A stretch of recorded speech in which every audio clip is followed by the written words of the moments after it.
Call to order this meeting of the Thompson-Nicola Regional District for Thursday, April the 20th, 2023.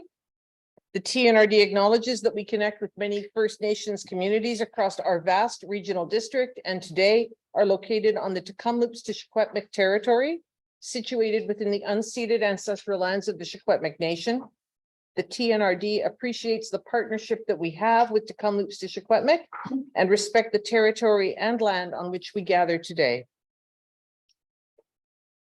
Chair's announcements. We have an update from the Thompson-Nicola Regional Library. The Thompson-Nicola Regional Library is pleased to invite you all to an in-person reading with renowned UBC forest ecologist, Dr. Suzanne Simard, author of the best-selling and multiple award-winning Finding the Mother Tree, as part of the Thompson-Nicola Regional Library's One Book, One Community initiative. The TNRL will be hosting Dr. Simard in Chase, Kamloops, Ashcroft, Logan Lake, Merritt, Barrier, and Clearwater between April 26th and April 29th, and they would be thrilled to have any of you join them at any of these events. Accessibility Committee, the TNRD is looking for volunteers for its Accessibility Advisory Committee. Under new provincial legislation called the Accessible BC Act, local governments must create an accessibility plan by September the 1st. This committee will help to guide the creation of that plan. The TNRD is looking for up to 10 members for this committee, and at least half of the members should be people living with a disability or disabilities, or represent an organization for people with disabilities. The committee should also have at least one Indigenous representative. If anyone here is interested in participating on this committee, please complete and submit the expression of interest form in your blue folder or via email to the corporate officer, Deanna Campbell.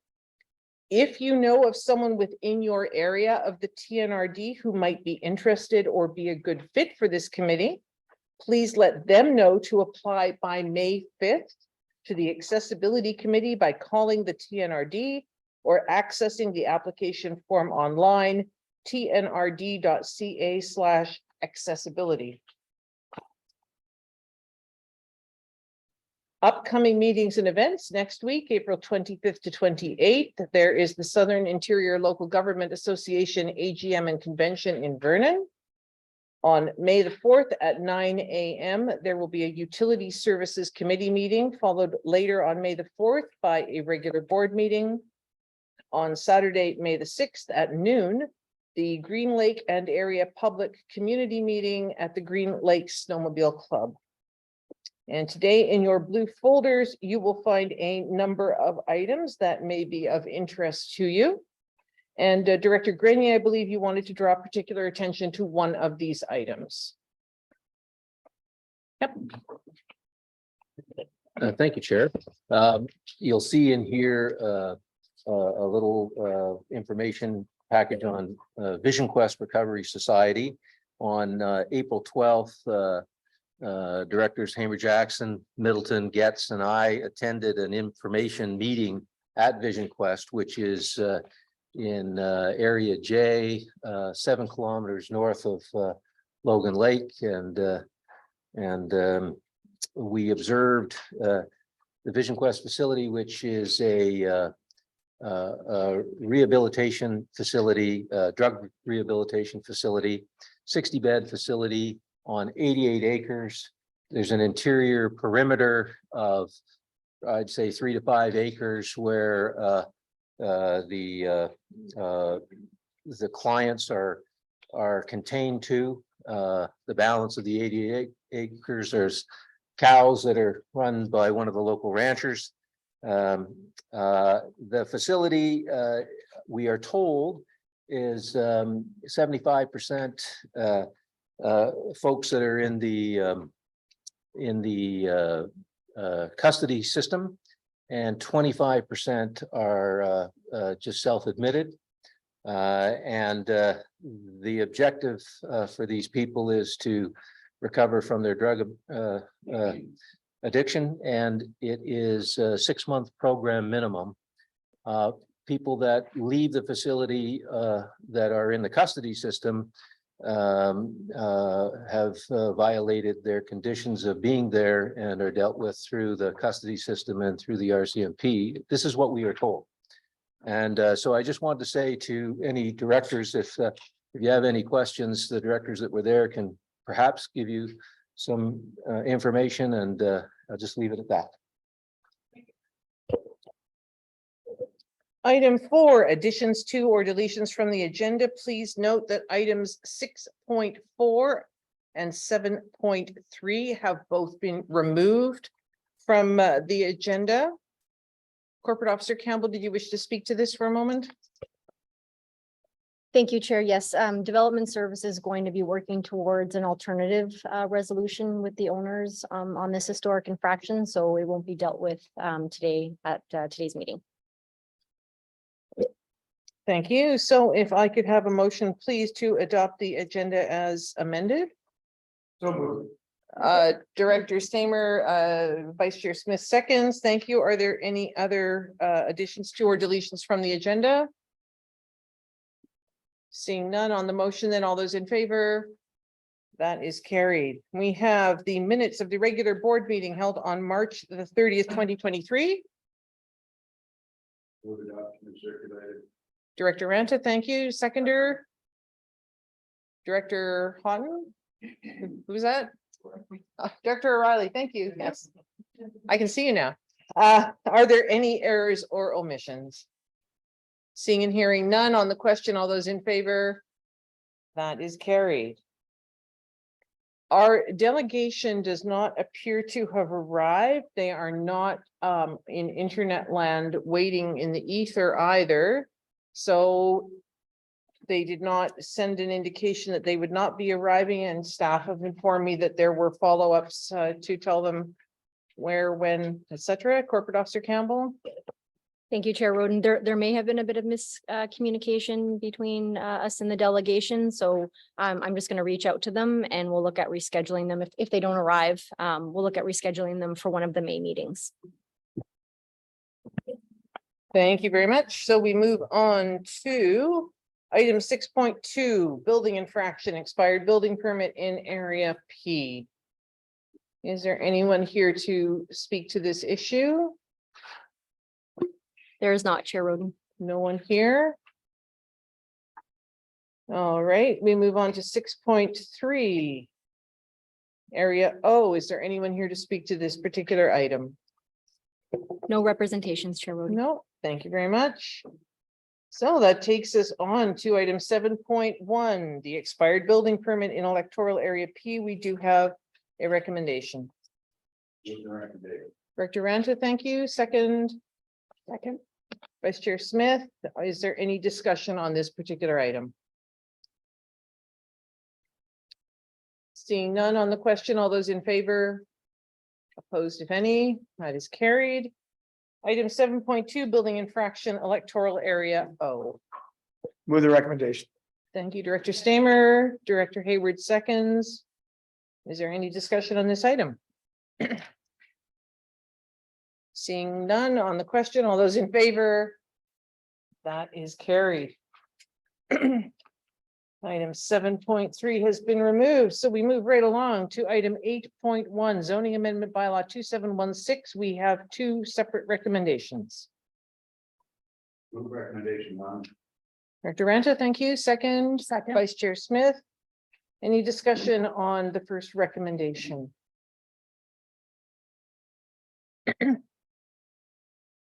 No? On the motion, then all those in favor? Opposed, if any? That is carried. And the second recommendation. Recommendation two. Second. Director Laird, seconded by Director Stamer. To arrange a public hearing, which will be done in conjunction with a regular board meeting, not on site, unless there is a need to have it on site. Any discussion? On the question, then all those in favor? That is carried. Advisory Planning Commission bylaw 2800, item number 8.2. And we have three separate recommendations. Who would like to move the first one? Director Getz, a second by Director Laird. Thank you. Discussion. Director Grenier. Thank you, Chair. I'm just wondering if the correct, if population is the correct measure for APC representation, or should dollar building activity and number of rezonings also be considered? I'm thinking that sometimes there's greater activity than the population would suggest, and the recommendation was that the board be made up strictly based on population, with a couple areas having 2 representatives. I think maybe that should be looked at.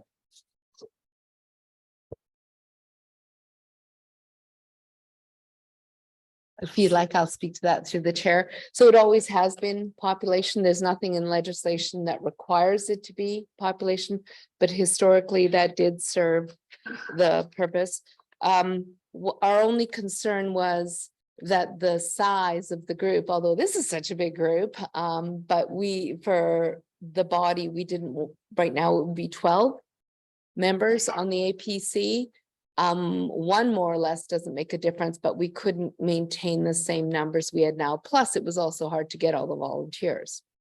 So if the bylaw's been read a first time, I believe that it's possible to amend it if it's the chair, if it's the board's will. Yes, an amendment can be made between second and third reading, and we can still proceed as planned today. But it would have to be the will of the board. There would have to be a vote on changing that. So what are you proposing, Director Grenier, for the structure? I would propose 2 representatives on the APC for Area J.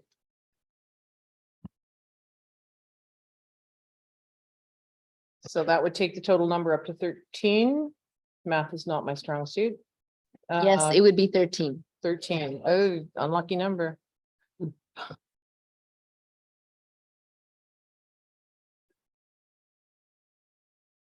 Yeah, that's right. The reason I'm recommending that is because of the activity, the building activity, the historic building activity in the last 5 years in Area J is such that having another representative from Area J to go out and look at sites and things might be useful to the APC. I'm not trying to make more work for more people. I just think that that's a better way to handle the activity.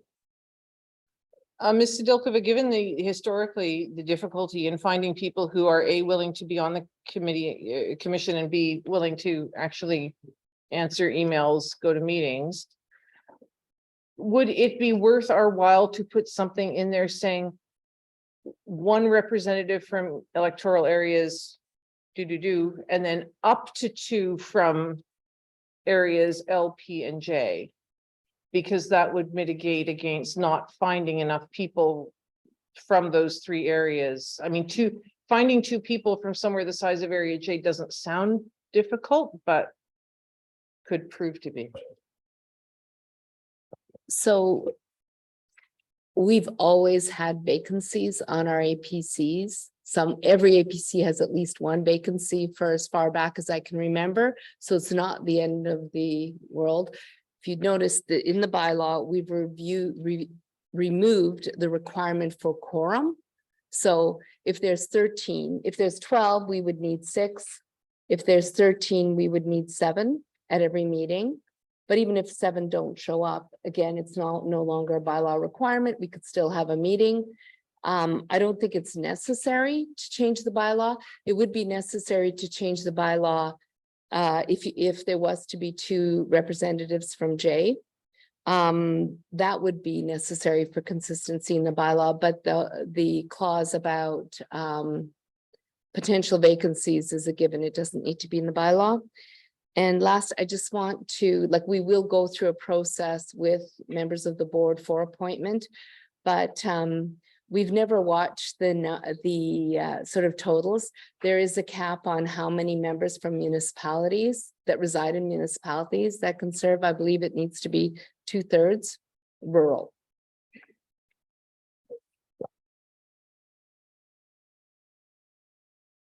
So would that be an amendment then to or a separate motion, I think, to add? So I think please, Ms. Campbell, help me on the process here. Thank It's you. what I'm asking. Thank you, Chair Roden. So Director Grenier has moved that, that it be, the bylaw be amended to include 2 representatives for Area J. So we should probably proceed with that if he gets a seconder. However, if he's open to the suggestion that you provided in terms of additional wording around 1 representative from electoral areas XXX, and then up to 2 from electoral area J, if I'm understanding that suggestion correctly, then we can just proceed with that one. I'll defer to Director Grenier on his preference. That sounds like a great solution. So if someone wants to second it. Oh, okay, Director Morris and then Director Sao.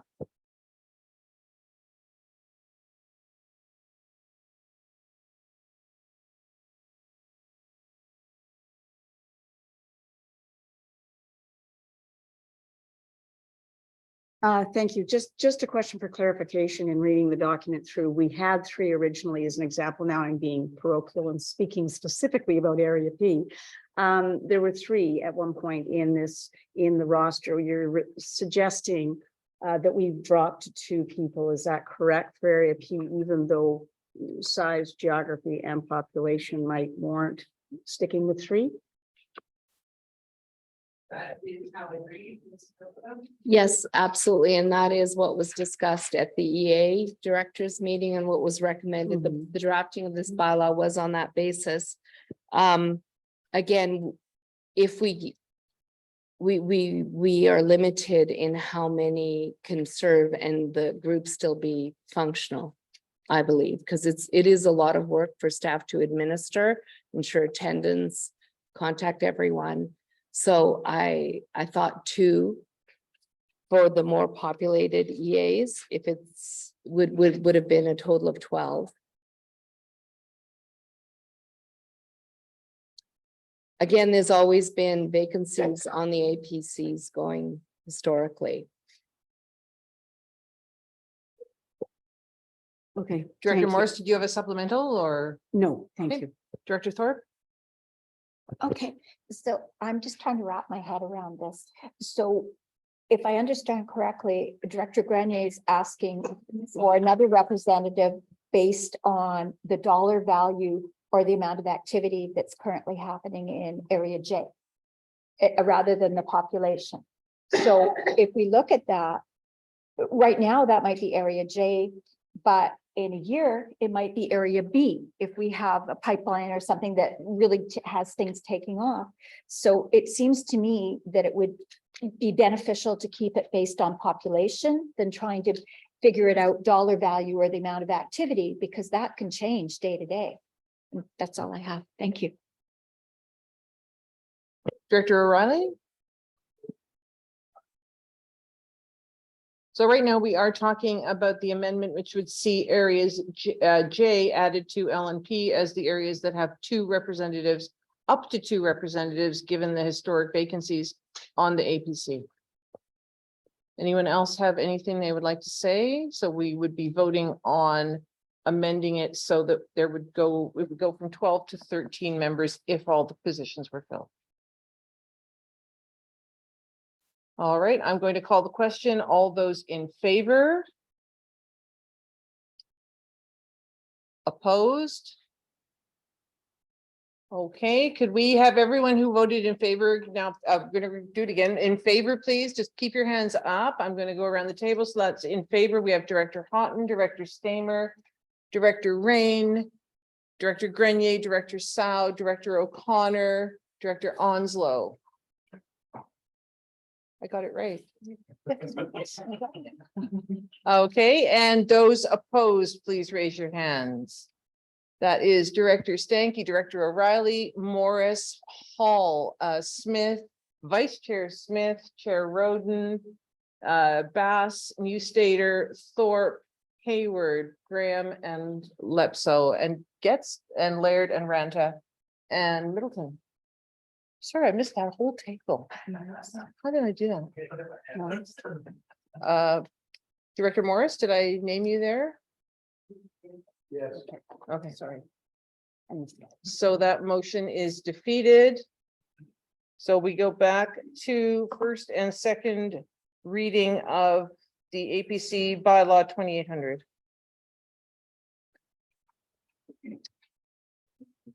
Yes, it has. So we're back to discussing that. If anyone would like to discuss it more, Director O'Reilly, I believe you had something to say. Thank you, Madam Chair, through Director Sedilkova. Regarding the quorum comment and removing that number, are there concerns that I understand it's difficult to get quorum sometimes?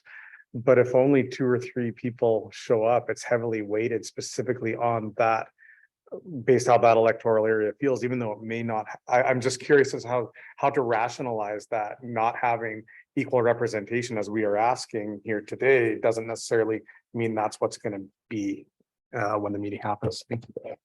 So on bodies such as the Board of Variance, that is it's a tribunal that they can't even appeal to the board, a Board of Variance decision. That's critical. That couldn't happen. This is an advisory body, and there is a lot more flexibility in how they conduct themselves. They have no final say in anything. They advise the board. Thank you. And I certainly understand that. I just, with the advice that's given to the board would be heavily more skewed directly on those specific area people that happen to show up is just my thought. So Thank you. I could, if I could give you some comfort, I don't think that'll ever happen. It's never we have a fairly big group in the Agriculture Advisory Commission. I think it's about 8 or 9 people. And we've always had, and we might be missing 1 or 2, but it's never been the case where there's only a couple of in attendance. If that was the case, we would note that for the board. Beautiful. Thank you. Any other discussion on the first recommendation? I'll call the question. All those in favor? Opposed, if any? That is carried. We have a second recommendation to be read a third time. Second. Director O'Reilly, was that you? All right, and Vice Chair Smith second. Any discussion? Seeing none on the question, all those in favor? Opposed, if any? That is carried. And the third recommendation that it be adopted. Director Thorpe, seconded by Director Houghton. Thank you. Any discussion? On the question, all those in favor? Opposed, if any? That is carried. Item 8.3 zoning amendment bylaw number 2804.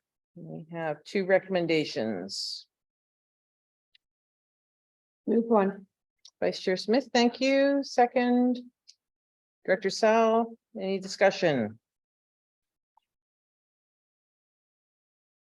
No, on the question. Oh, Director Middleton. Does this affect taxation on the property? And if so, by a significant amount or minor amount?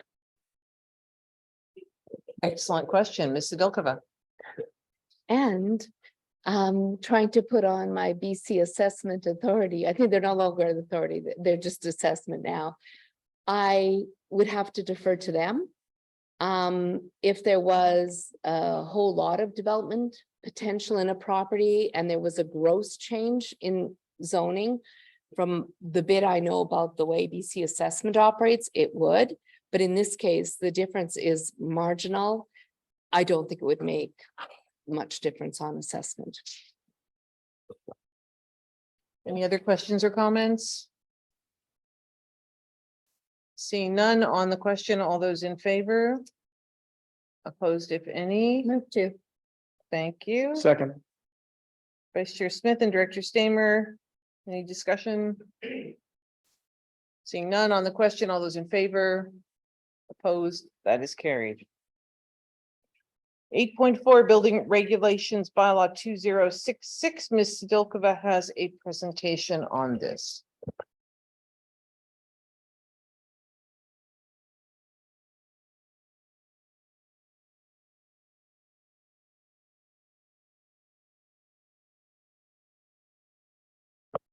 Okay.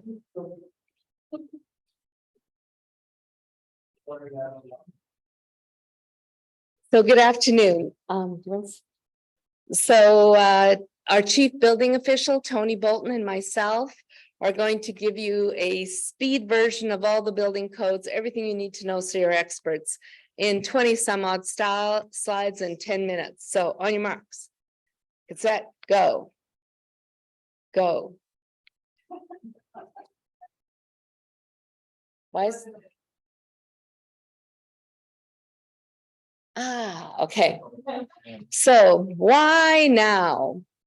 Because though the BC Building Standards Branch have been tinkering with the code and will continually tinker with the code, there has been on our horizon a major change. It's called the BC Step Code. And while some of the most of the changes were supposed to be in effect December of last year, there was a lot of questions and input from parts of the province, so they held back. Last fall, they undertook a consultation process across the province, and now we found out in February that they were going to become effective May 1st. So this is a change across the province and in all your municipalities, though some municipalities like the city of Kamloops have, because there was an option to go with the step code earlier, they're already under this new regime. In my career, this will be the most major change. It's a bigger change than when the province created the requirement to insure and license the Homeowner Protection Office. When it was created, this will be, I think, the biggest change in how we administer building permits. I mean, it covers all kinds of construction, but for us, the main change will be within residential construction. So in your little, in your green folders, there's a cute little book. It's a little primer, just in case you get asked questions or to help you understand. We're not going to cover everything in that primer or read it. It's there for your reference. We did issue a similar one last year before the changes were finalized. So this has been updated. We're going to update it a little more depending on what happens here today, and then put it on our website and make it available to our applicants. So what is the step code? So here we're just going to cover a higher level than what's in that brochure. What is the step code? It is a progression of what was originally proposed as performance-based energy efficient steps 1 to 5. Now step 1 was effective on 2014. There were different ways of tackling step 1. We managed to tackle it through our bylaw and through our process with conventional construction, with more insulation, better windows in conventional construction. There was no need to go extra steps with energy advisors and what have you. May 1st, step 3, so 20% more efficient, more energy efficient construction will be required for all part 9. And that's your classic wood frame construction, whether it's a house, duplex, or a row house. And most of part 3, which is your commercial, like a shopping center, multifamily, institutional, what have you. So last fall, going back in my memory, this is from New Zealand, when we were groping around in the dark, how would we deal with this in the rural areas, in the small towns?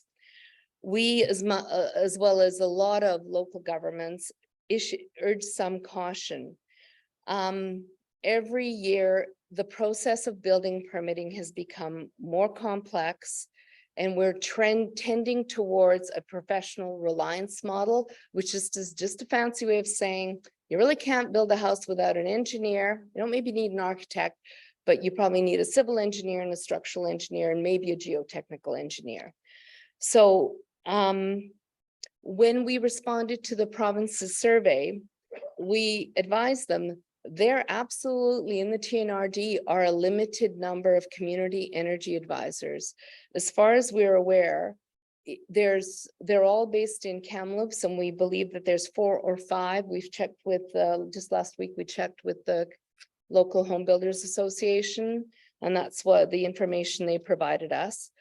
So they're in Kamloops, but if you're building a house like the one with the rezoning in Blue River, they've got to come from somewhere.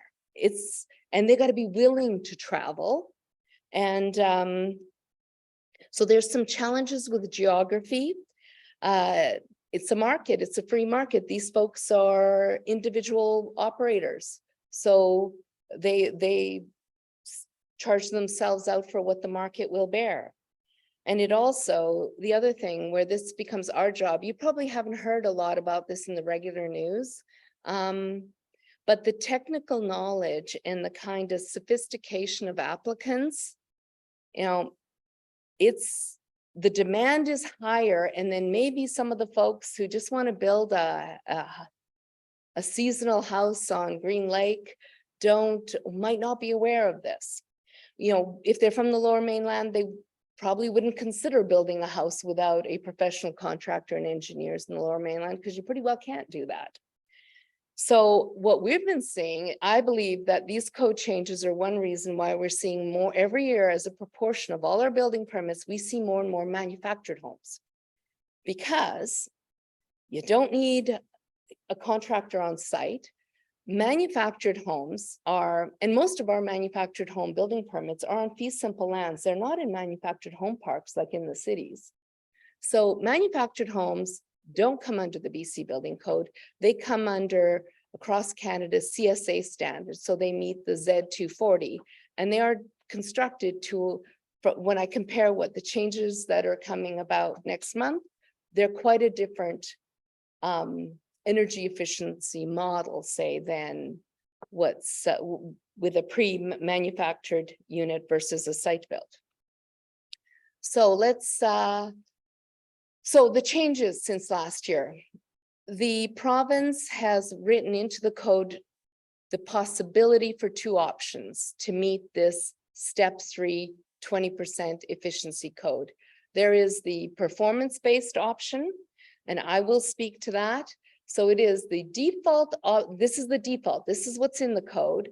You don't need to do bylaw amendment for this. It just straight up requires you to hire an energy advisor to guide the process and test the building, etc. The other option is a prescriptive based option. This, to enable this, requires a bylaw amendment, and as I understand it, there's a limited window to do this. In this case, you don't need to hire the consultant, you don't need to do the tests, but you need to throw a lot more insulation at that building.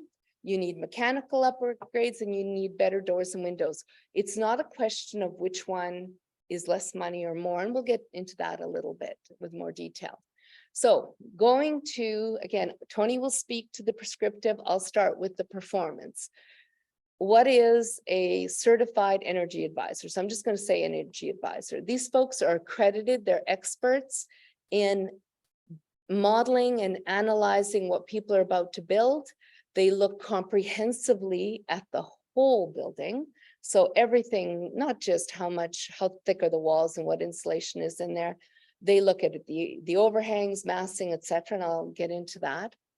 Their submissions would be required by us before we issue a permit or before we issue occupancy.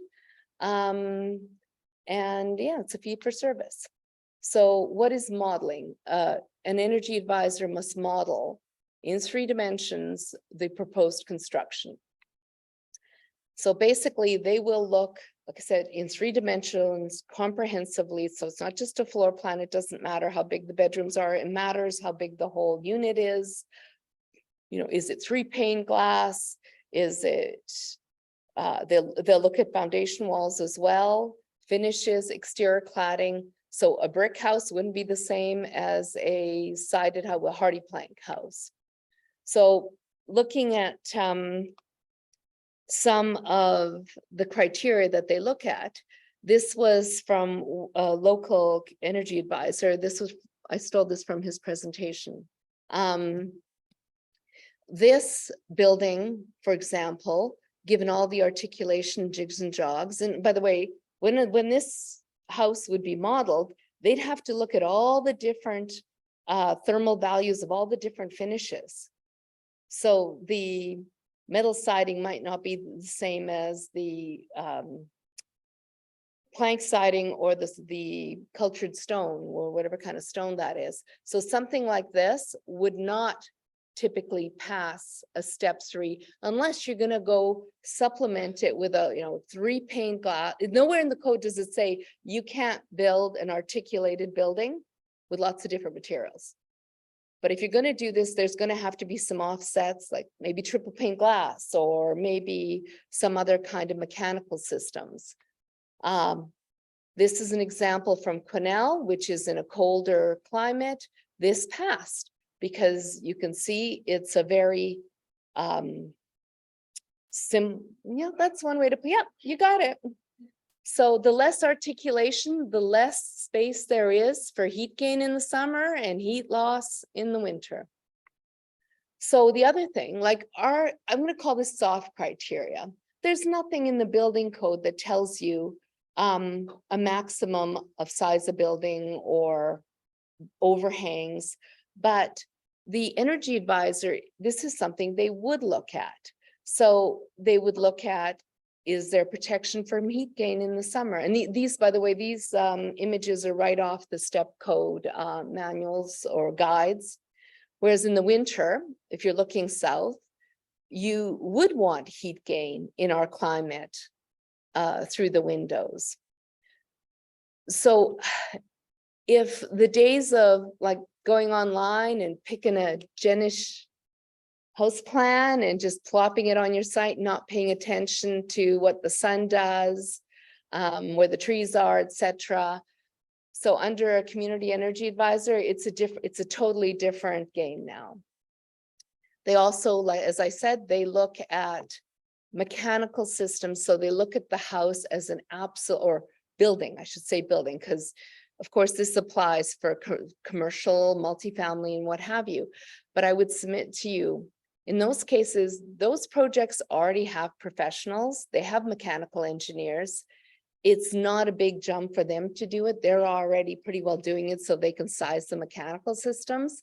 But for Part 9 residential construction, this is a significant change. So once they're done all that modeling and they get to the stage of having the model, the software spits out a report. This is an actual report that I was involved in, and this one went to step 2, not 3. So they negotiate with the developer or homeowner or applicant to get to, it would be in that, what they would be required to meet step 3. And they'd submit this to us with their approval, and then we could issue the building permit. And part of that report, they look at everything. They look at not just where the windows are and the spec. They look at that particular window. Is it filled with argon? How does it open, etc. So it is an involved process. Then say you've passed all that, you've got your report, you've got your building permit. They do go to site a minimum of once, usually twice. In the proposed bylaw, they would go twice. Once they would go to check. So they check that the actual building envelope does not leak air, i.e. heat. So they pressurize the building and they measure the air changes that are going through all the cracks and what have you. This test must be passed before we can close a file and issue occupancy permit. Now, once the drywall's up, the finishes are up and everything, and if you fail the test, this is very bad. The best time to do this test is halfway through. Once you have your insulation and your vapor barrier, but it's not all finished, do the test then to make sure it doesn't leak. Then you'll be in a good position to pass the test easily at final, hopefully. So what was I just, I'm not gonna, if you have any questions about the technicalities of this, you have to ask Tony, not me. Sorry. Now, looking at the costs. So and again, this is a snapshot. They are very variable because it depends so much. Where is it? We have more than one climate zone. How far is the travel? So, and how big is the house? If it's a 1,200 square foot, one-story rancher versus a large house, say in Tobiano, very different. The top costs were something that the TNRD collected that information last year from one of our local energy advisors. And you see the range there, that's for step 3. The bottom tables were those are a little older, those are about 3 or 4 years old, and those were done by the local chapter of the Canadian Home Builders Association. And there's one error in there, and I'm not going to tell you what it is. Or did you fix that, Tony? It's still there, okay, good. Yeah. So I think somebody got something backwards on the table, but we know what they mean. And so to enable, so this is the default. To enable the prescriptive based, the bylaw that's attached at the end of this report, it's through provision 2.1 of bylaw 2813 that you would enable the the performance based is the default. To enable this other option, people can choose then. We are proposing to add 2.1 to bylaw, the proposed bylaw, and I will turn it over to Tony to speak to this one. Thanks. Good afternoon, Chair Roden and members of the board, esteemed co-workers. Actually, this is construction fancy I'm wearing right now. I hope you appreciate that. No tie, of course. However, prescriptive, I'll try and just go through that fairly quickly, is the alternative that we're looking to provide to clients who are unable to find an energy advisor or wish to put the material expense into the envelope versus into a consultant's services. The prescriptive approach that regional districts primarily lobbied for last year will still require building differently. It's not going to be status quo anymore like that wall up there. It's just a stud wall with some strapping on it by the looks of it for a rain screen. So that probably came from a Vancouver or Lower Mainland sort of source. We're not going to be allowed to do that anymore. We're going to need to add to that. I've got a couple of examples here of some wall types that are likely going to be required to meet the 20% better efficiency in walls built in future by the prescriptive approach. You'll notice that this double stud wall on the left, it's just an extra thick wall and it can hold more insulation. That will pass if enough insulation is in there. The other wall types have exterior insulation on them. That's just rigid, or there's a lot of varieties of materials that can be placed on the exterior. There's rock wool, there's rigid insulation. Either way, one is going to be required to thicken the wall or add to it in order to pass in future. This is just an example of a wall that was, or a house that was filmed with an infrared camera. Notice that the one on the top has got a lot of bright spots throughout. Those are the thermal bridges that occur when heat transfers through a dense material and transfer all the way to the outside. That house would have no exterior insulation on the top. But the one down below, let's see if I can get this. Yeah, that one is all dark because it's containing its heat loss to the windows, which you can't do too much better on. Regardless, they're always less than the wall. This is a cross section that just shows an example of a wall that's got two layers of exterior insulation on it to beef it up. I would say on these ones that the devil's in the details. If you were a cladding installer, you'd look at that and go, how do I hang my heavy hardy cladding on the outside of two layers of foam? Aren't the nails just going to drag and fall with gravity and provide no support? And that'd be a really good question, how that was going to work. So what you don't see there is there should be strapping on the exterior of the insulation, holding to the studs in the wall that then you could hang your cladding on. It I mean, that's a good reason to kind of look at the details. We're hoping that when prescriptive builds happen, that there's a lot of thought going on. We end up being like teachers at the front counter for a lot of our applicants. And that is because they haven't built in years and they come out to take out a permit after years of thinking about it. And they don't realize how codes have changed and how the level of detail gets to be higher and higher all the time. However, that's what we're here for, we like to think. I'm gonna just move along to the next one. This is just another way to get there where you have rigid exterior insulation, the pink or the blue. And there's the windows. As far as the windows go, those are having to get more efficient as well. And that'll probably add up to a third of the cost that windows cost now to get to the more thermally efficient values. For the most part, a window can only ever get to about an R5 unless you spend fortunes of exotic windows from Europe, for instance. To get to an R5 in a window area when the wall all around it is R21 shows you what a liability having extensive amounts of glazing in a wall face really do to the performance. Although we all like to see our views.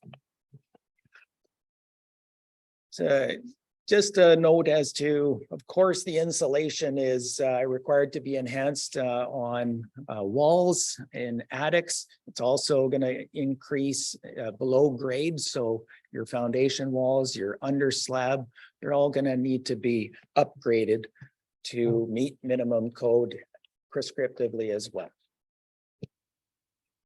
There's going to be a requirement in the prescriptive code to either install an HRV. I don't know if you guys are aware of that, the heat recovery unit.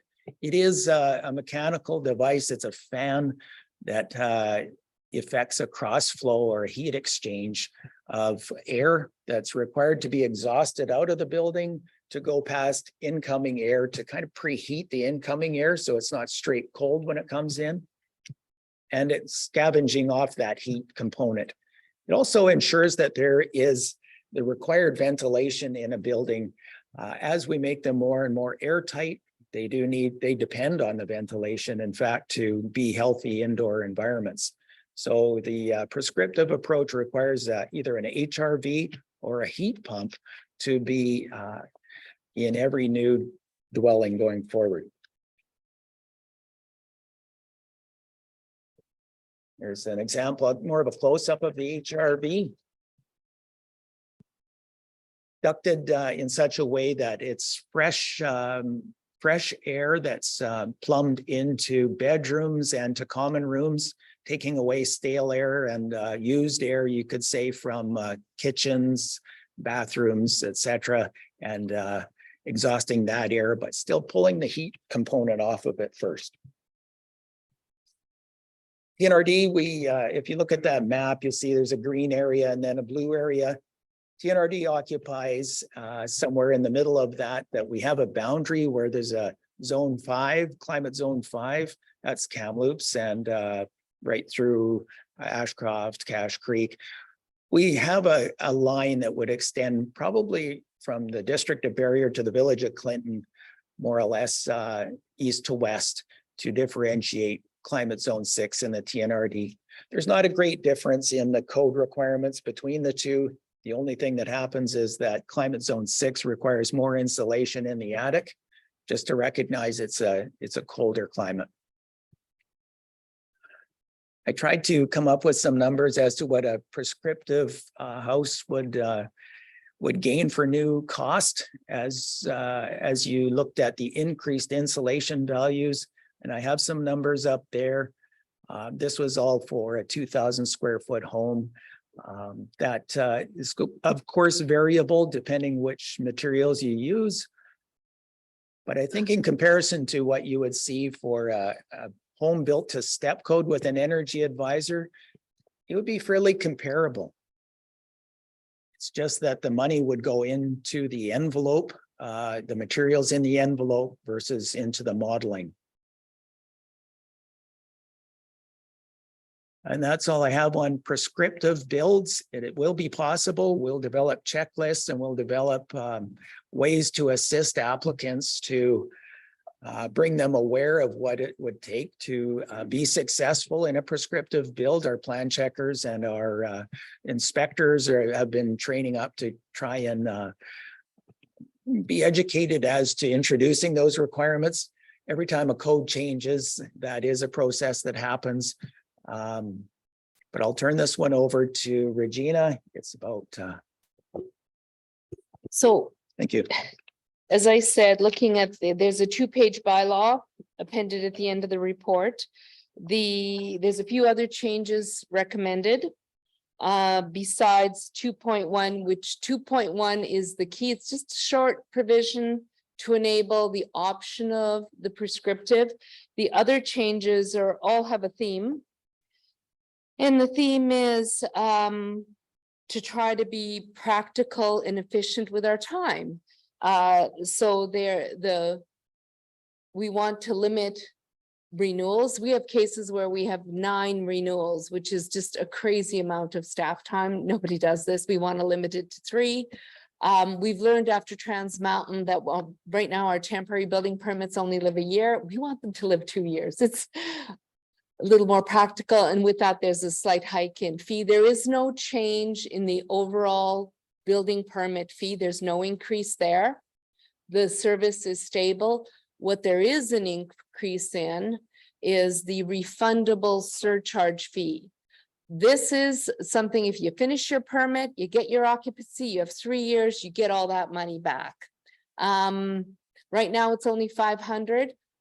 It's enough of our contractors, our professional contractors have an incentive. They want to be done so they can go on to their next job. They want that occupancy permit so they can get their hold back, off they go. It's usually owner builders that are dragging this out. So we want to up that incentive significantly from 500 to 1,500. That I didn't want to hide that in the bylaw. I want you to be aware they get all that money back if they finish within 3 years. And the rest of it. So item 5, we're getting a lot of requests for people to add a manufactured, so a Z2 240 with a site built. We want to enable that. Right now, it's not enabled through zoning, so we'd come back to you with the zoning amendment. But for now, at least deal with the building bylaws for clarification on how we would calculate that fee.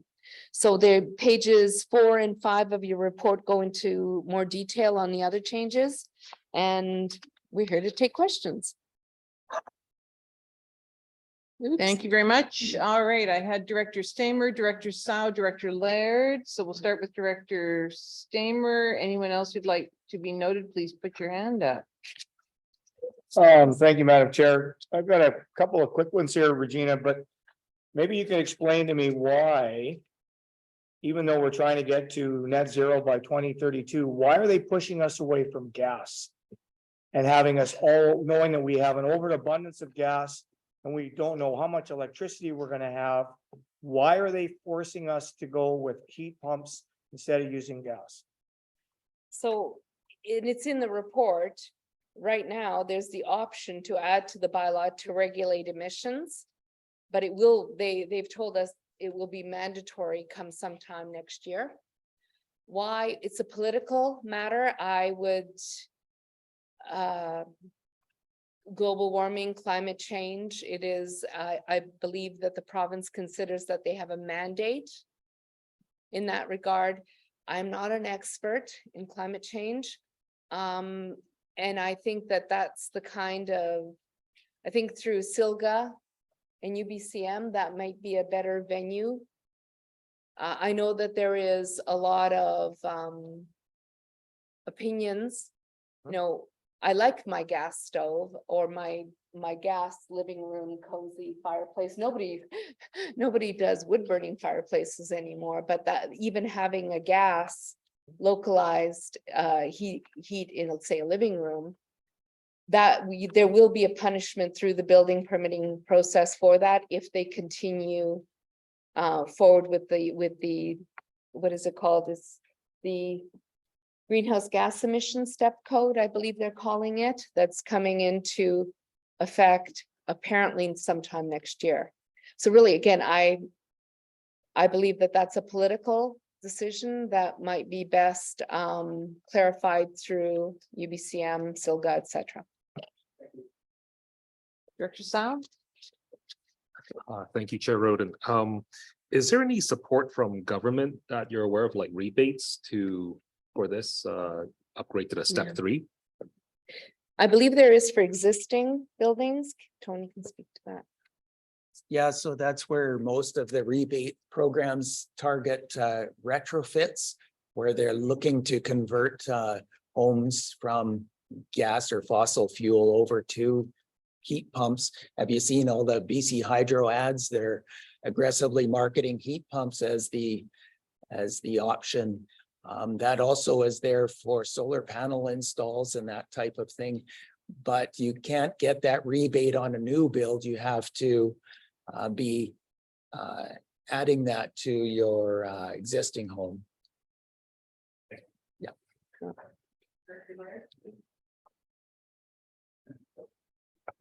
Thank you, Madam Chair. I have a question around renovating an older home.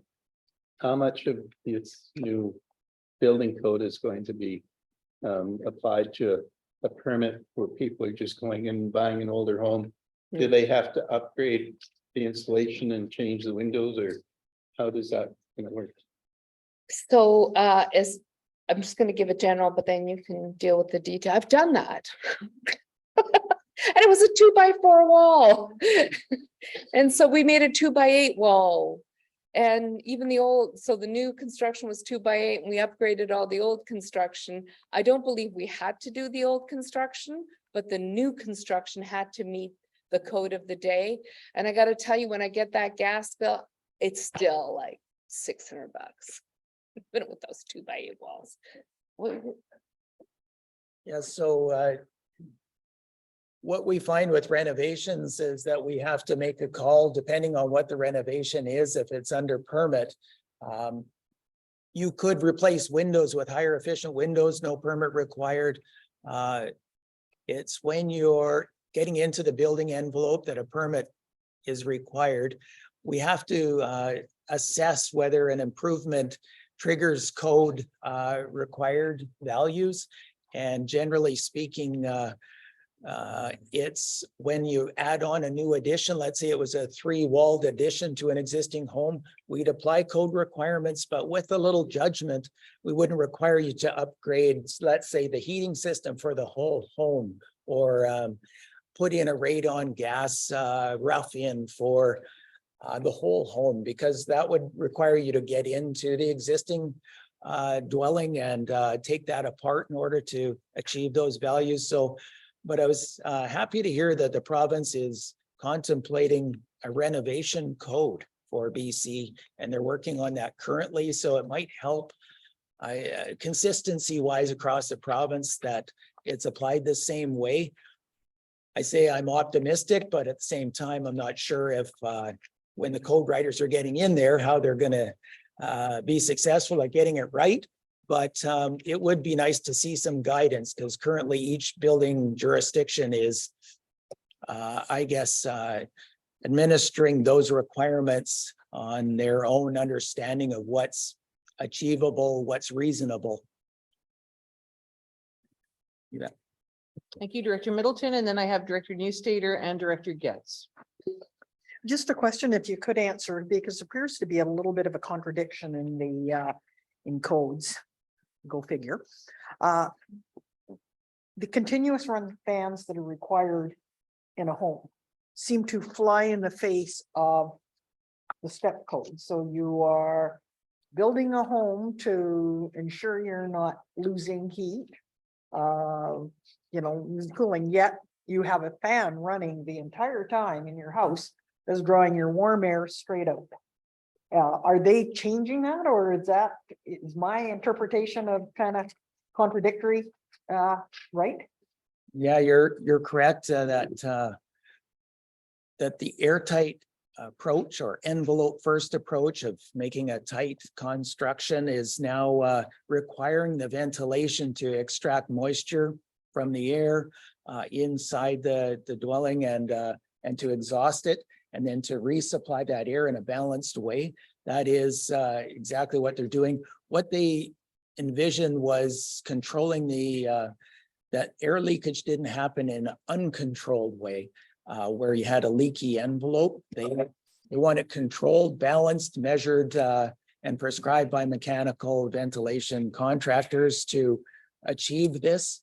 I must say that in my years of being an area inspector, that I could attend final inspections and find hearing words from occupants saying, as soon as you're gone, I'm going to turn off this this constantly running furnace fan, because I don't want to hear that all the time. And there's also the perception that I'm losing my conditioned heated air to the outdoors. I'm pumping it out there when I just paid for that to be heated. And that's true. That is what's happening in concert with tightening everything up, the requirement to ventilate it more. I'm hoping that HRVs, for instance, claw some of that back because they're taking off the heat component, but it's still true. And how long do fans last when they're running 24/7 in bathrooms and in HRVs and heat pumps running 24/7? But the science, the building science that they quote, that's somehow still within the guise of an improvement. Director Newstader? Thank you through the chair. I have what might be far too niche a question, so that's totally fine. Just kind of exploring answers around it. We think about creating energy efficiency in homes. It's all about sealing it up tight. And in Canada, and then specifically in the interior, and then even more so in Kamloops, radon poisoning is a significant issue, the second leading cause of lung cancers. And specifically builds up in the soil, and the tighter you seal up a home, the more that risk is increased, and we see significant death rates from that. I'm curious whether in the step code that's been factored in at all. It's a relatively simple alleviation if it's built into the beginning, but just curious whether that's been factored in at all as a health risk. Under the existing code, you need radon venting from below slab, so that should look after it before it even gets into the house. It would be vented out the side. Thanks, supplemental. Maybe it was my misunderstanding or misinformation, but from my understanding from them is that there's a piping system that's required, but it's often capped and not utilized. But that's the first time I've heard the slab system. No, existing, go ahead.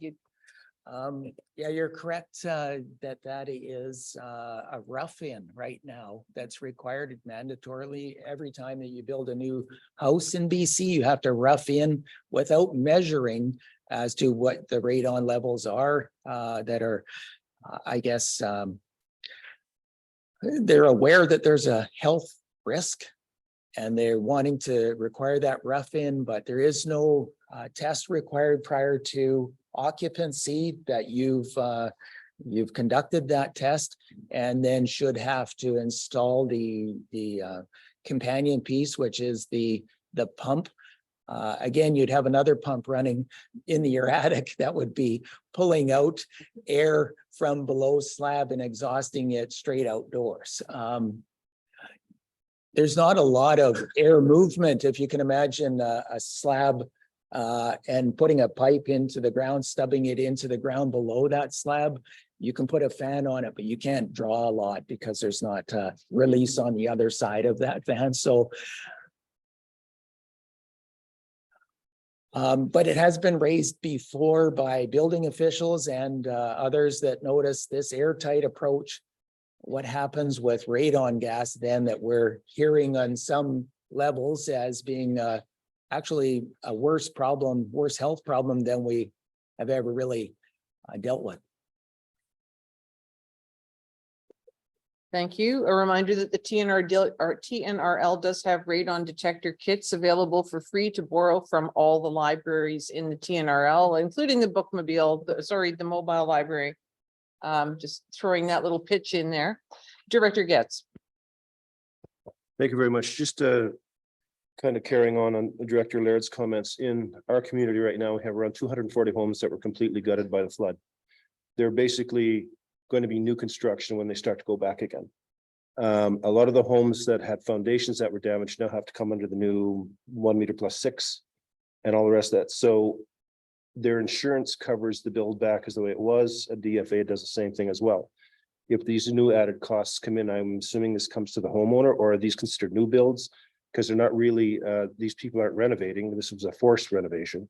It's basically a whole new home being built because there's really nothing left but a shell. So I'm just, I don't want to throw a wrench into the works, but I'm going to get asked this at some Yeah. point. So I thought I So would a ask. new build has to be built under the code of the day, correct? Yeah.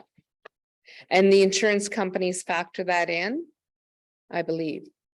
I don't believe it comes, that's a question for the insurance companies, but from what we've seen with the rebuilds after wildfire, they always meet the code at the time of application.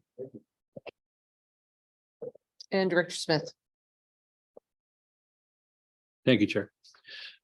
Just getting back to the heat pump operation, I was in the business in my former life, so I'm just kind of curious as to the requirement. That sounds like you're going to force people, or the government is going to force people to go to a heat pump type application, which sounds to me like they're trying to get away from fossil fuels, right? I mean, that's the underlying, because heat pump is 100% electric operated. So what about the air handler? Because every heat pump has to have an air handler. So now you're telling the homeowner that they got to go to an electric air handler as well, because they have to handle the, right, the heat pump only generates the heat. You still have to have a furnace of some kind to distribute the heat throughout the house. So in this day and age, the secondary thing would be that you would also be promoting that the housewife who's going to put in a $60,000 or $70,000 or $80,000 custom kitchen is going to go with an electric stove and not a 6-burner custom gas range. It's just not going to happen. So you're going to be trying to balance, the usage of gas and the usage of electricity. And I understand the heat pump. I know how they work and I know the efficiencies of them. And I understand that concept for sure, but there has to be a little bit of give and take there, because you're going to get lots of pushback from the homeowners for sure. So there are parts of the province that are, you saw Tony showing the climates. There are parts of the province that are lower mainland on the island where there's a lot of energy advisors. There's a lot of support for this. And there's other parts like Peace River where it's a heck of a challenge. Maybe, and even having an energy efficient home in Fort St. John is more critical than in Burnaby. At least the province, like, I'm grateful that they provided another option. Because if you can't get an energy advisor, the way the code is now, you can't build. We can't issue a building permit. It makes it an untenable situation for us when we're trying to undertake the service. Supplemental. Also, there's, and as I'm sure Tony knows this, that there's certain areas in the province where a heat pump efficiency, Yeah. once you get below a certain level, the heat pump efficiency drops off tremendously. Yeah. So then it's just not a viable option. Yeah. So there is, the province, in a lot of rural areas, people supplement with a solid fuel burning appliance. And that's that's not factored into the equation for either greenhouse gas emissions, as I understand what's in the regulation now. But I think that there would be some loss through the flue that an energy advisor would be looking at. And the one other thing that has been a challenge for us to administer is log homes. And there's so few of them that we're grateful that they've just taken them out. There's so few, they've just taken them out of the regulation. We don't have to try to find a way for them to go through the process. Thank you. Director Smith, I know that the city of Vancouver a number of years ago tried to say that they were going to ban all natural gas in the city. And the group that was the loudest in condemnation of that was professional chefs. Because they said, you are not taking my gas burning stove away from me. So I think that that one was modified in the face of opposition from a particular sector. Director O'Connor. Yeah, similar to Director Gates in Merritt, so all of our buildings will be new builds. So we have adopted a bylaw a building bylaw that meets in step 3 of the code. But and a comment that we've just heard too, that we have to have certified net zero builders as well as but a question is supply for these materials. I heard you talk three layer windows and that sort of thing. We've been told there is no such thing, that we can't get 3 triple pane windows. Yeah, so I'm just commenting on supply of materials. Not an expert in that. Yeah, that's true that there's gonna be supply issues, I would say, for some time. However, the Lower Mainland's already adopted step 3. I would say 3 years ago. Since 2014, they jumped on voluntarily. Kelowna, other parts of the province. They're finding ways to make step 3 happen, but I would say that it's not. We just attended a presentation last week. It was an all-day Canadian Home Builders Association put it on. It was a certified energy advisor who's well known, and he's indicated that through the modeling process, he is able to allow for conventional builds. You could say 2x6 at 16 on center with R22 available insulation, double pane windows. But I think it's because of the efficiencies of the heat pump that they always advocate for. And that can be a $15,000 heat pump, for instance, on a bigger home. It could also go down to about 6,000 on a small compact home, but it's that they have the trade-off capabilities within the program. And I think that's how a lot of homes that look like a conventional home, they don't seem to be over the top in terms of that building envelope and all the materials in it. But they did take a big draw from the efficiency gained in the mechanical systems.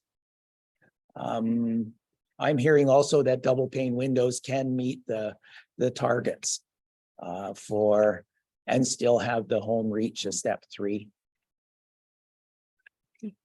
It's going to cost though. Thank you. Does anyone else have any questions or comments? We do not currently have a motion on the floor, just to take your minds back a few minutes or so. So any other questions or comments on the presentation? Thank you very much. Director Onso had a question or? Sorry, yeah, I just have one question. Does this apply to commercial buildings as well, like new builds? Yeah. Okay, thank you. Director Laird moves recommendation 1. Thank you very much. Director Rain seconds. First and second reading for building amendment bylaw 2813. Questions or comments? On the motion, then all those in favor, opposed, if any? Move to. Carried. Thank you, Director Second. Stamer. Vice Chair Smith seconds. Discussion. All those in favor? Opposed, if any? Carried. Move 3. Vice Chair Smith, thank you. Director Houghton seconds that. Discussion. All those in favor? Opposed, if any? That is carried. I see a few people heading out the door to the facilities and for coffee, so I think I'm going to call a 10-minute break before we get to the CAO's report. So replenish your coffee and water if you want to. Or get rid of it. Or get rid of it if you want.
Busy. All right, thank you very much, everyone. And we move on to a report from CEO Scott Hildebrand. Mr. Hildebrand, the floor is yours. Thank you, Chair Roden, and good afternoon, everyone. Just had a few items I wanted to provide a verbal update on, and then Colton and I have a quick presentation after as well. So I'm going to start with boardroom technology. As you look around this room right now, you can see wires and cables and all sorts of a mess hanging around, which actually was supposed to be looked after about 15 months ago, but we were waiting for a particular part. So I'm happy to report that after 15 months of waiting, that our new technology coming to this boardroom will make a significant difference and will be actually installed next week. So that's great news. I actually brought a prop here. The microphone sitting in front of my space here is the new microphone that'll be on all your spaces. And it'll also include 2 wireless mics that we can have here or somewhere else in the room as well. We're going to have 3 built-in cameras for live video streaming and conferencing that'll be mounted in the room permanently. So this will go away. And as you're speaking, so if Director Lepso is speaking, the camera will actually move to that side of the room. So it's a bit more of more technology for sure. We're going to integrate a seamless online video conference platform for Zoom and Teams, of course, allowing for local remote participants to interact and give presentations when required. In-room projectors will allow for in-person representatives to see presentations and remote speakers as well. And then we're going to have a wireless presentation gateway that'll leverage the wireless in this room and be able to use your mobile devices to connect to it as well if we need to. Touch panel. So the computer here sitting in front of Olivia will go away, and it'll actually be an iPad that'll run this whole office or this whole room, and with a lot more features and convenience features. So this conversion and change, like I said, will take place next week. It'll be operational for May 4th. So we'll make sure it's up and running and making sure it's all working well. And it'll be pretty much the same operational, same way to operate as you do today. If that wand doesn't retract, it just needs pulling up or down in front of you. So that was one quick topic. The next one is on the renovations in this facility. I'm going to start quickly with Mission Flats. That renovation was complete last week and is now fully operational. And the staff there are very happy with the changes and the capacity.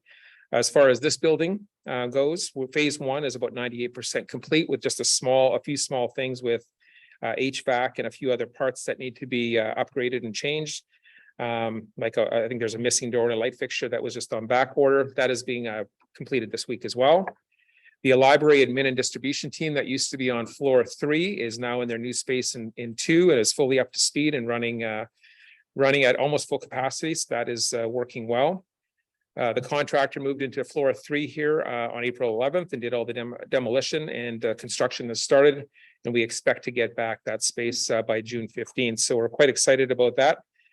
There's a few, I think the room divider on the new EOC room is delayed until July, but that will be coming in and being installed after.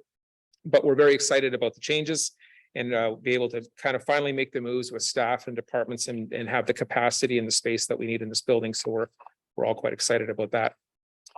And then my third verbal update was just the SILGA conference, and that is next week. So the last week of April, SILGA is always held in the Southern Interior, and SILGA, if you don't know, stands for the Southern Interior Local Government Association. Delegates will be there to receive education and information on a variety of local government matters, as well as take the time to network with their colleagues from around the Southern Interior. The convention location moves between communities in the Southern Interior, and in fact will be in Kamloops next year is what I'm hearing. The 2023 SILGA AGM and conference begins Tuesday of next week in Vernon with several social event opportunities to connect with others. Wednesday's program opens with keynote speaker Dr. Mark DeVolder with a resolution debate later that afternoon. The welcome reception will be that way. We'll follow that day as well. And then the convention will continue through Friday with a bunch of local government topics and priorities. So although many of our municipal mayors and their councils will be at SILGA, I think most of our EA directors will also be there participating. So we're looking forward to that. So now I'd like to pass it over to Colton, and if Olivia, you can pull up that presentation. We want to give a short presentation on how we ended our previous strategic plan, and I'm going to just introduce the draft of our new strategic plan moving forward. So Colton, if you wouldn't mind.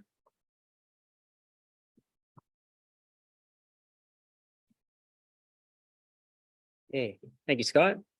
I'm going to try and keep this to 3 to 5 minutes. That's what I promised Scott, but maybe it's because I worked in radio. I'm always trying to fill time, so my thoughts are always long, not short, but I'm trying to correct that. So just going over some of the key highlights from our 2020-22 strategic plan and looking at levels of completion we've had. Now that we're 2.5 years past or so when this was created. Wasn't for the full term, of course. So big table here, I've bolded complete and in progress in terms of the overall action items that are outlined. There's a good number of them between those 6 items you see on the right. Those are our strategic focus areas. We were at 45% complete when Scott gave this update before the October municipal elections, and now we've upped that to 73% complete. So the big number here, less than 3 years, is being 94% complete or in progress on this strategic plan. And of course, there's been many competing priorities, as Scott and other staff have talked about, such as fires, floods, and the BDO Canada audit, which have been high priorities and not necessarily related to action items in this plan. Some of the items that you'll notice that are marked complete are always ongoing. And that's why they've been labeled as ongoing if you were to look at the full past strategic plan there. So something like one of the action items in there is continuing to build and strengthen municipal relationships and partnerships. Something like that is always ongoing, but items like that have been marked as complete for where we're at now in the report because of progress that's been made with a number of initiatives that have gone on in the last 2 or 3 years. So I worked with a number of different departments just to get these updates together, and I'm just going to go through them fly by one here. So strategic focus area 1, economic sustainability and resiliency. 9 out of the 10 items that are listed as action items are complete or in progress. The Films Commission feasibility study was a big one. The business case was done in 2021 on that. The site feasibility study, you saw that several months ago now. I look at something like community trails. That was a big one as well, particularly in Blue River. There's been a big project that's now been completed there with the suspension bridge. The only item labeled is on hold here, developing an asset management plan. I know you've heard the importance of that work happening from our CFO and other staff, and it sounds like there'll be more to come there, certainly. Strategic focus area 2, livability, connectivity, and infrastructure. 95% complete on the action items that are listed here. There's around 20 of them listed. And a lot of these were very specific for capital projects that were on the books when the strategic plan was made. So some of the action items are a little more specific here, such as the Blackpool Fire Hall renovations. Vavenby Hall, for that matter, was also done with grant funding there. Upgrades are done to the Ashcroft Library, and you've probably seen the recent video about the service extender program with Chair Roden. The Clearwater Library upgrades listed there, and that's going to happen this year. Boston Flats Eco Depot was a big project here that was completed. The Loon Lake Fire Hall is well on its way to completion this year. The only red light in this whole document is on this page, and that's the RIH parking project. Technically, that's in progress. The hospital district, you have started to put money aside for that for phase 3, but we don't necessarily control the timelines on when that project will happen. Looking at you, Chair O'Reilly. SFA 3, strategic relationships and partnerships. There's a lot of ongoing here. Continued focus for sure. The new external relations position that staff have talked to you about, that'll help to continue to build and strengthen relationships with municipalities and First Nations for that matter. Ad hoc peer-to-peer recognition was a big development, I think, out of the action items here.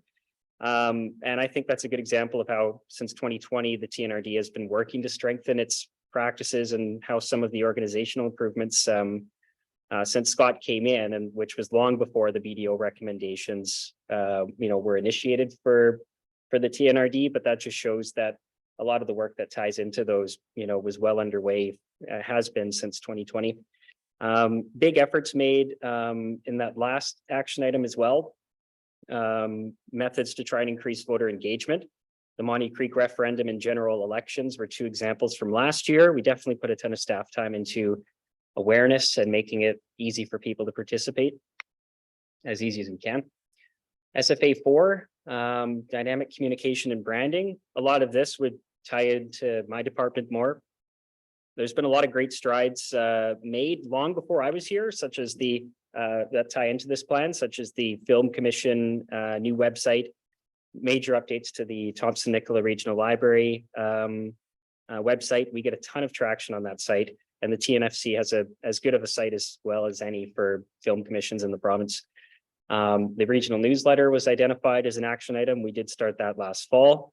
We've put a lot of work into reaching residents and making general information accessible and easy to find, whether that's about finances or services, and that work is always ongoing, certainly. Emergency planning and response, a couple of items on hold here. The top item in MOU on roles and responsibilities, that's on hold is what's been listed. That's a lot to do with new provincial legislation that is expected to be brought in at some point this year, which would tie into that. And I believe Kevin has talked to the board members about that and at the committee level. And that comes up, thank you, Mr. Vieira, that comes up tomorrow as well in your committee meeting.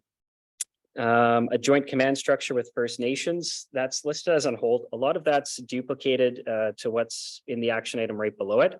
And that work is ongoing for joint command structures with First Nations, and regional groups have been created for this in Kamloops and the Shuswap, the Fraser Canyon, the North Thompson, and the Nicola Valley with First Nations in those areas and emergency management.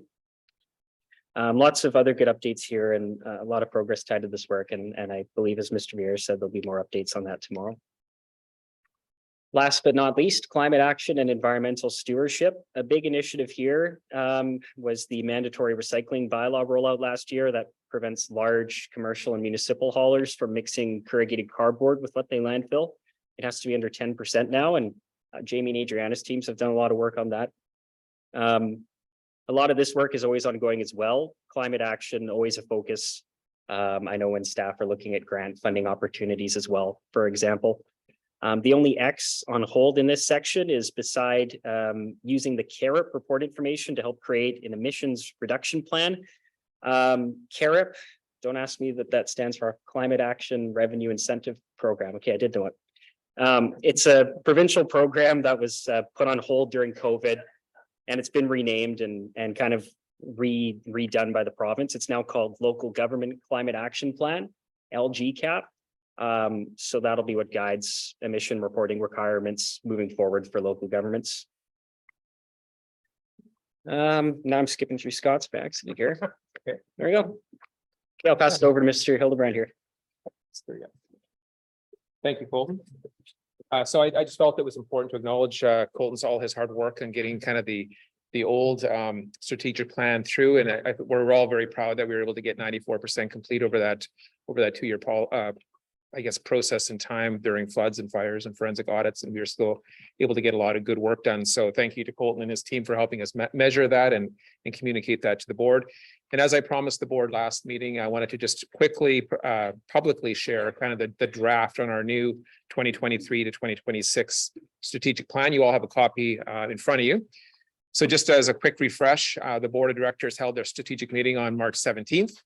In preparation for that meeting, there was also the survey that was sent out to ensure that that meeting was as efficient and as effective as we possibly could. The board developed a draft strategic plan document that includes new vision statement, value statement, along with 5 strategic priority areas. Those areas include livability and built environment, relationship and reconciliation, economic sustainability and resiliency, emergency planning and response, and governance and service excellence, responsible governance and service excellence. So very similar to what we had in the past from kind of core strategic areas. So that's the document. You have it, like I said, have it in front of you. The new vision statement, I think, is very strong and is exactly what this board was. We took lots of feedback from the board and were able to come up with that statement. It comes with the value statement and, of course, the 5 areas that I talked about, and then the areas of focus. And in the areas of focus, we split them up between service delivery and things that we do kind of operationally. And then we talked a little bit about advocacy, because a lot of our discussion at the board strategic plan was about advocacy, and we wanted to separate that in this document. So the vision statement is quite simple. The Thompson TNRD is diverse, resilient, and committed to transparent and accountable governance to build and maintain strong relationships that contribute to our residents' livable, sustainable, and healthy environment. As far as our values statements, people, good governance, trust, fiscal accountability, reliability, and transparency were the key terms that came out for the board. So those, again, as I mentioned, are our strategic priorities going forward and the associated logos that go with them. The next step now is comes back a little bit on staff, and that's executing the plan. So I just want to quickly highlight that a little bit. So staff will now take this draft and any board direction or suggestions that we get today. And Colton and Mike will take over that process, and they will build the strategic plan. And it'll be very similar to what we had last year with the booklet that includes a lot of the pictures and a lot of the highlights from around the TNRD. The senior management team will then take that opportunity to go and build their corporate operational plan aligning with this strategy and lay that out by department.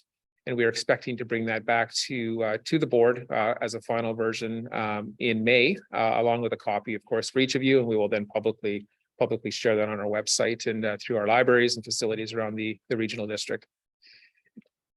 So some of the things that we're going to go do as a staff now is we're going to take some of these. This is an example. We're going to take emergency planning. We're going to go and determine the projects, initiatives, and the support that we need to do in there in order to manage your strategic priorities.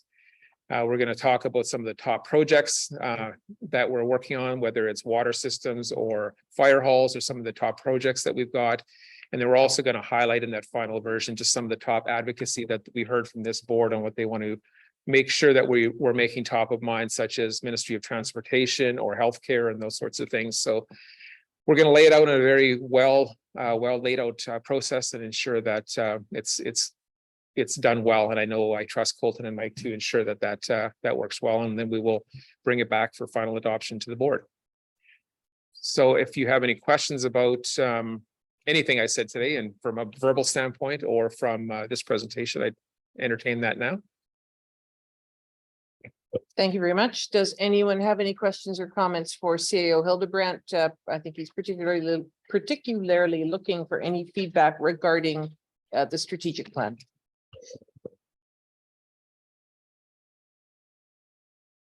All right, Director Houghton. This is not to do with strategic plan, but both Director Grenier and myself had the opportunity to tour the renovations done by Acres in this building. And myself personally, Jamie gave me a tour of down at Mission Flats with NNH, and I'd like to commend both contractors and the staff for, I think the outcome of both is very, very nice. Thank you. Yeah, thank you for that. Certainly, once it's complete, we'll certainly make sure that the board has a chance to tour those areas and take a look at the changes that were made. Thank you. And just regarding SILGA, just to let you know, for those of you who are new and will be attending next week, last year, SILGA instituted a Reach for the Top quiz competition, and Director Stamer and myself and Cache Creek Councillor Wendy Coomber took part as a team, and we ended up winning the inaugural trophy. So it was not fixed. And so this year, Director Blackwell, Director Stamer, and myself are once again forming a team. We are the Quiz Kids. We will be trying to uphold the honor of the TNRD, so please come out and cheer us on. It's not fixed.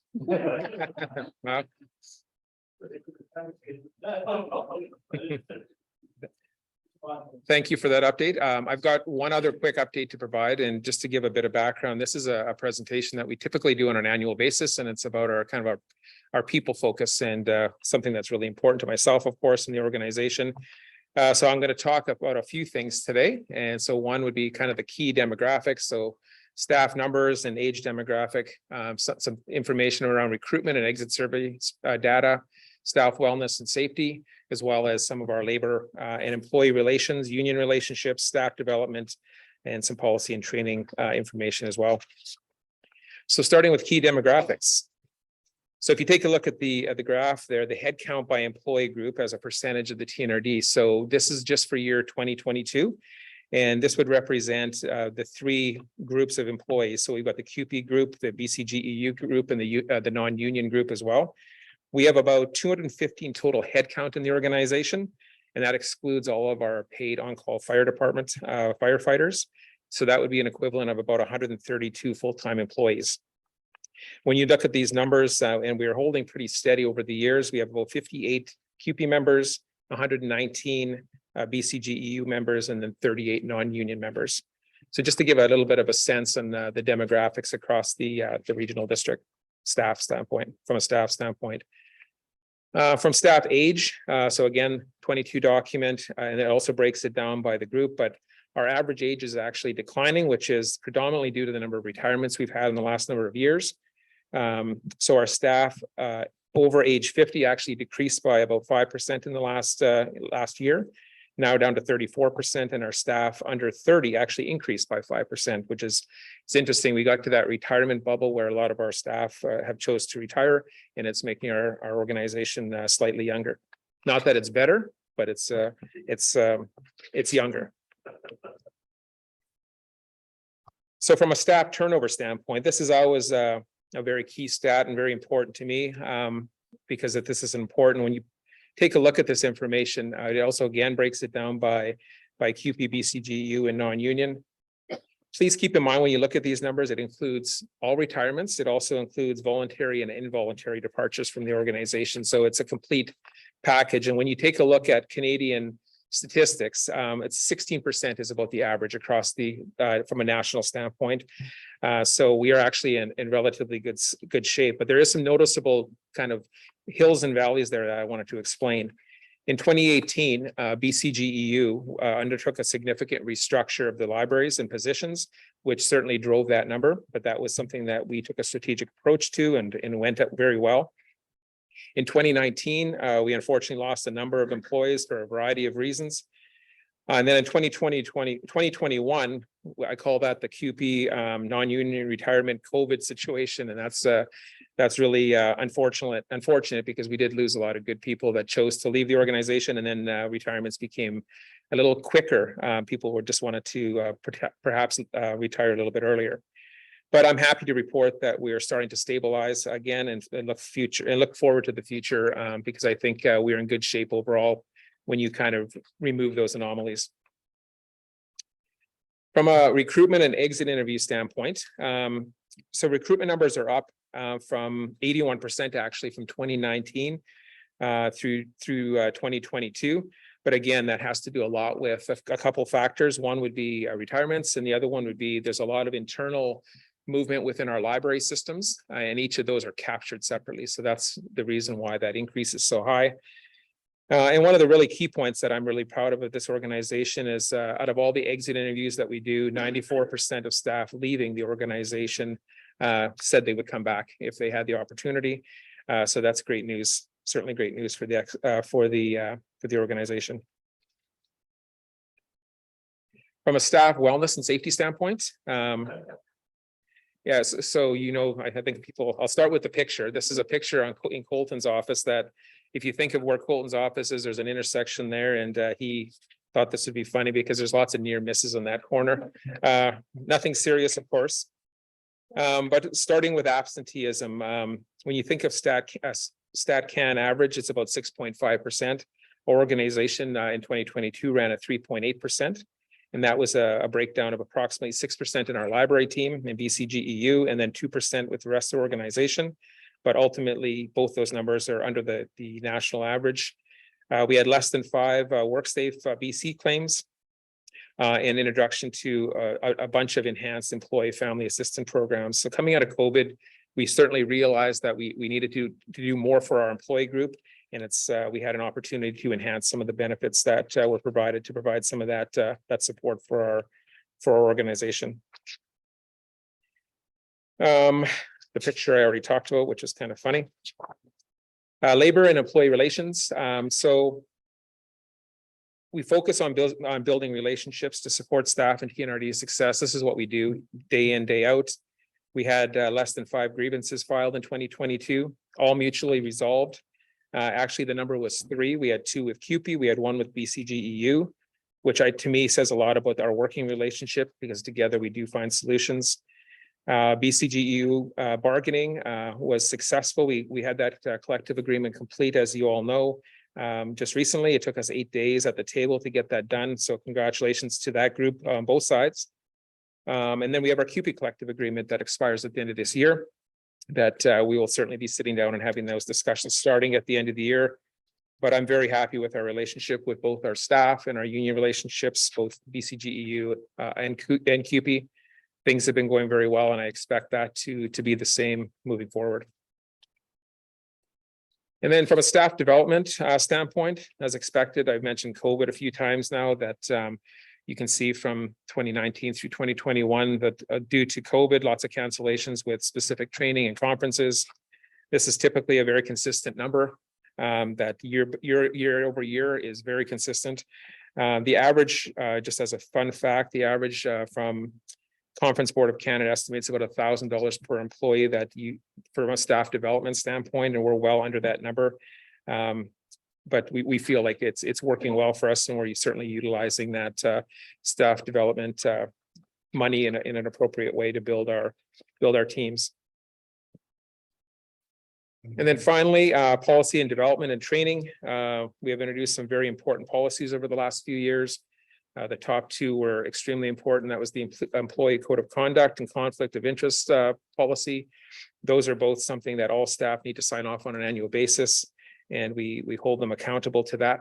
The employee recognition and service is also something that's extremely important. We ensure that we do everything to recognize both the great performance as well as long-term service to the organization, and ultimately that's what drives your retention and making sure that your employees enjoy coming to work. And from the information that we have kind of gathered and the feedback we've received, they do enjoy coming to work, and we're all proud of that. So with that, I would see if there's any questions from a organizational standpoint with regards to people. Thank you very much, CEO Hildebrand. Does anyone have any questions or comments? Director Middleton? Do you still have staff working from home or working flex? When we sort of said they enjoy coming to work, but are still, and I'm not thinking that they don't want to just, is there a percentage that are still doing work from home? We do. We have a great work from home policy. It's, I think, very reasonable. It also probably helps with our absenteeism, because sometimes when people have the sniffles or a cold coming on, they can have the opportunity to work from home and still be productive and participate in some of the work we got to get done. But we have a very good policy, and it works really well. Of course, there's some positions that you simply can't do that, but that's been well communicated. And we actually have a sign-off policy. In order to apply for that, you need to work through the management team and both agree to what that workspace is going to look like and how you're going to sign in and check and make sure you're in a safe space and making sure that you're being productive. So thank you. Director O'Reilly? Thank you, Madam Chair. Just diving in a little bit to the absenteeism piece. You said it was 3.5% average. But you said the library staff were 6.5%. Was that what you had said? And is that an anomaly, or is that, what was the reasoning behind that? That just seemed odd to me. But Yeah, Amanda, if you want to maybe jump in on that. Sure. I think it's simply, without diving too deep into it, our library staff don't have the ability to work from home as a public facing service. So anytime they do exhibit symptoms of a cold, they are calling in sick, whereas our other staff that have the flexibility to work from home have more flexibility. Yeah. thank you. Director Sao? Thank you, Madam Chair. Sorry, hopefully it's not too much of a tangent. Speaking of unions and such, is the federal workers' strike gonna any effects on TNRD operations? Probably not.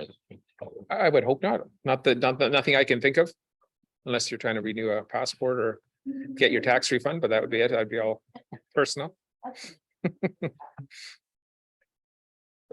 Any other questions or comments?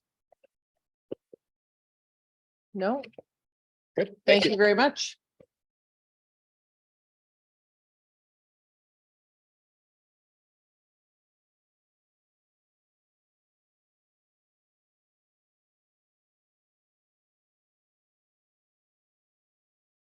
No one online heard me because my microphone was off. We're moving on to 9.1.2, and Corporate Officer Campbell is going to speak. So just, we're gonna take a moment, Chair Rowe. We might have unplugged something here on our end. This is why we're getting rid of all these cords.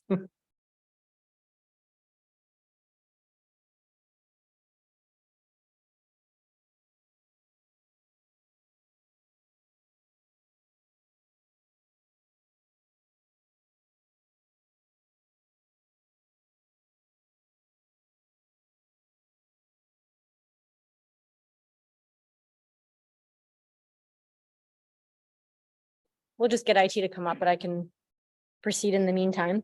So this is the next step in the process to initiate a TNRD boundary and governance review and study, as was directed by the board. So this is to approve the terms of reference for a select committee. An expression of interest form will be circulated to the board, hopefully sometime tomorrow.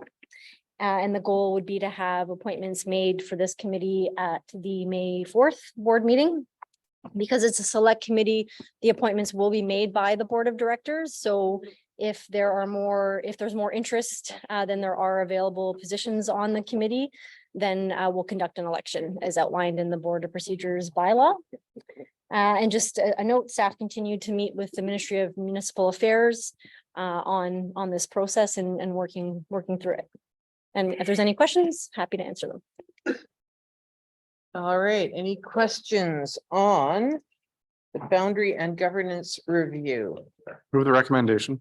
Okay, thank you. And Director Houghton? Says on the format that there's membership is a maximum of 12. And says a minimum of 3 electoral area members. What would the maximum amount of electoral area members be in that? So there would be no maximum. The idea is just to make sure there's at least 3 electoral area directors on the committee and at least 3 municipal directors on the committee, just to make sure that it wasn't all municipal directors or all electoral area directors. Any other questions, comments, clarifications necessary? All right. Seeing none on the question, then all those in favor? Opposed, if any? None opposed, that is carried. Thank you very much. Community Emergency Preparedness Fund, Public Notification and Evacuation Route Planning. We do have a report from Mr. Vieira and we have a recommendation. Move the recommendation. Vice Chair Smith, thank you very much. Second. Director Stankey, thank you very much. Any questions or comments on this? No. Seeing none then on the question, all those in favor, opposed if any, that is carried. For your information and edification, we have the TNRD building permit activity highlights from March 2023. Does anyone have any questions or comments on those? Also, for your reading pleasure, we have the draft minutes from the Utility Systems Committee meeting on March the 29th. Any questions or comments on that? Moving right along then to correspondence, action requested 11.1.1 Spence's Bridge Community Club looking for a letter of support as they apply to NDIT to replace the flooring in Clems Hall, which was destroyed over the winter. Director Thorpe making that motion. Thank you kindly. Second, Director Sow, any discussion on this? So that we provide a letter of support to the Spence's Bridge Community Club. All those in favor? Opposed, if any? Thank you very much. That is carried. 11.1.2 70 Mile Community Club. Director Ranta, thank you very much. Second by Director Smith. Familiar name there. Any comments? All those in favor? Opposed? Carried. Moving right along to new business. Director Onslow, I believe you have something for this category. Thank you, Chair. I do. I'm looking for, it's a request for board approval for remuneration. And so Chelsea has drafted me my request, so I'll just read it out. The TNRD received an invitation from the Village of Valemont to attend an all-day council to council meeting later this spring, which is Tuesday, May 2nd. And the invitation is in your blue folders. So I've been working with the CAO and the executive assistant regarding my attendance to represent the TNRD. And I'm glad to participate and look forward to connecting with the village and other neighbors. And I respectfully request that the board approves my remuneration to attend this meeting. Thank you. Director Morris is making that motion, seconded by, thank you, Director Sao. Any discussion on this? Seeing none on the question, then all those in favor, opposed? That is carried. Is there any other new business? Any other new business that directors would like to bring forth? Director Stamer. Thank you, Madam Chair. Just a question to staff. I heard the news report about the new library money. Where does that fit in our discussions? Through the chair to Director Stamer, that will come, I believe Judy is going to, our chief librarian is going to be doing a presentation at the committee of the whole in June. And that money is certainly earmarked for library projects, but she will walk through that and get board feedback on how they feel that money should be spent.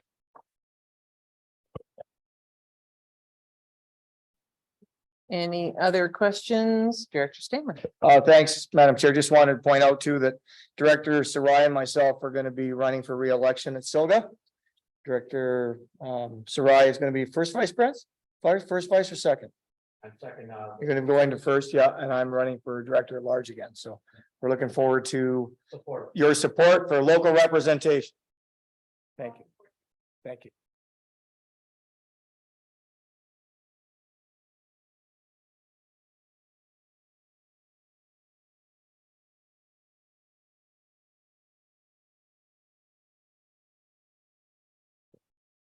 All right, thank you very much. Any other new business? Calling a third and final time. Move on to item 13. We do have a notice of motion, which does need to be moved and seconded. Director Laird, thank you very much. Director Houghton seconds. Do we need it to be read out, Corporate Officer Campbell, or can we take it as read? No, it's up to Director Grenier. It's his notice of motion, and if he wants to speak to it, he's welcome to speak to it, of course. Director Grenier. Thank you, Chair. We've been on the job for 5 months. We've passed a $80 million budget, and I thought concurrent with that, it was important to report to our taxpayer constituents that we have direction, we have focus, and on how we spend their money, and in the areas of focus moving forward. I thought it was important to communicate that to our constituents, and I would ask you to support the motion. Thank you very much. Just for clarification, is CFO Fox here?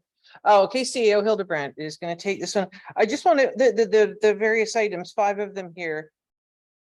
Is this something that we already do, and this is simply going to now make it more accessible to the public? Just for clarification. Thank you for the question.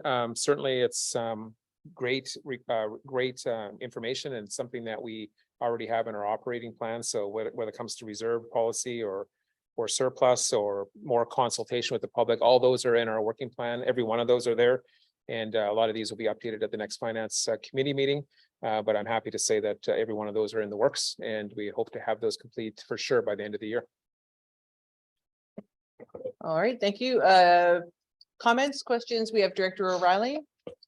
Thank you, Madam Chair. Through to CEO Hildebrand. I mean, typically the work plans for your staff come out of the strategic plan that we just finished and we haven't officially adopted, correct? And so that will basically, you'll be looking to put the stilts up to basically enact our strategic plan that we came up with as a board, correct? Yeah. Sorry, through the chair to Director O'Reilly, that's exactly correct. A lot of these were work that we already intended to do anyway, and it came up through this notice of motion. So certainly we'll enhance it, make sure it's part of our strategic plan. Thank you. Director Stamer.